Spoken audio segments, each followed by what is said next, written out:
దేవుని పరిశుద్ధమైన ఘనమైన నామానికి మహిమ కలుగును గాక. మన ప్రభువును ప్రియరక్షకుడైన యేసుక్రీస్తు వారి ప్రశస్తమైన నామంలో మీ అందరికీ నా ప్రేమ వందనాలు తెలియజేస్తూ ఉన్నాను. ఈ దిన మన ధ్యానాంశము క్రొత్త నిబంధన పాఠ్యభాగము అపోస్తుల కార్యముల గ్రంథము 12వ అధ్యాయము 14వ వచనము. ఆమె పేతురు స్వరము గుర్తుపట్టి సంతోషము చేత తలుపు తేటుకు లోపలికి పరిగెత్తుకుని పోయి పేతురు తలుపు దగ్గర నిలుచున్నాడని తెలిపెను.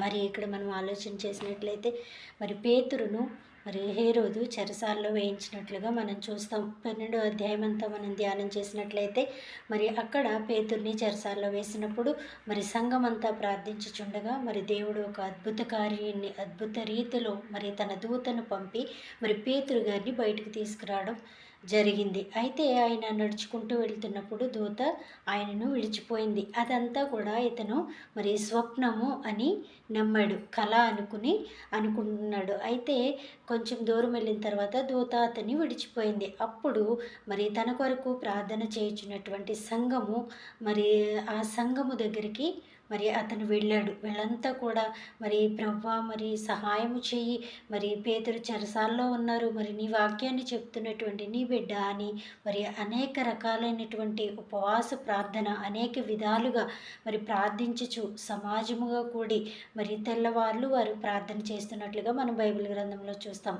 అయితే వారితో పాటు తన తల్లిదండ్రులతో పాటు ఒక చిన్నది కూడా అక్కడ ఉండడం మనం చూస్తాం.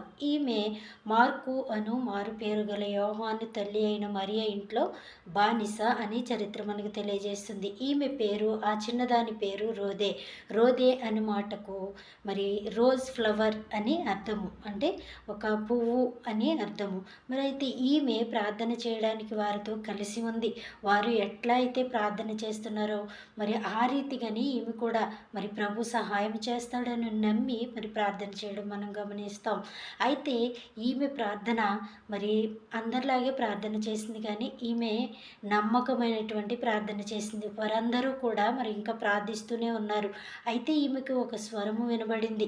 మరి తలుపు దగ్గరకు వచ్చి మరి తీసి చూడలేదు, కానీ మరి పేతురు యొక్క స్వరము గుర్తుపట్టి సంతోషముతో వారి దగ్గరికి వెళ్ళి మరి పేతురు అని అయ్యగారు వచ్చారు అని వారికి చెప్పినప్పుడు పిచ్చిదానా అని హేళన చేయడం మనం చూస్తాం. అయితే ఈమె విశ్వాసాన్ని ఇక్కడ మనం పరిగణలోకి తీసుకోవాలి.